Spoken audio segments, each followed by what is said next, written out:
ሰማዕቷ እናታችን ቅድስት አርሴማ ክርስቲያኖች በሰማዕትነት ደማቸው በሚፈስበት፣ አንገታቸው በሚቀላበት፣ ለአናብስት በሚጣሉበት፣ አላውያን ነገሥታት በክርስቲያኖች ላይ ግፍ በሚፈጽሙበት በመከራ ዘመን የተገኘች ሰማዕት እናታችን ናት። የብጽዕት ሰማዕት ቅድስት አርሴማ አባቷ ክብሯን ከሆኑ ከኃያላን ነገሥታት ወገን የሆነ ቴዎድሮስ ይባላል።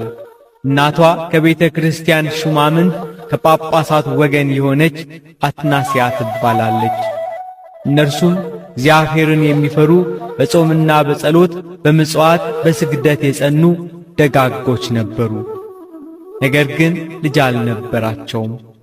መልካም ፍሬ የሆነ ልጅ ይሰጣቸው ዘንድ ዘወትር ወደ እግዚአብሔር ያዝኑ፣ ያለቅሱ፣ ይጸልዩ ነበር። ለቅድስት ሐና፣ ለሳራ፣ ለኤልሳቤጥ የተለመነ ጌታ የእነርሱንም ጸሎት ሰምቶ እግዚአብሔር የልባቸውን ብርታት ባየ ጊዜ መልኳ እጅግ ያማረች ልጅ ሰጣቸው።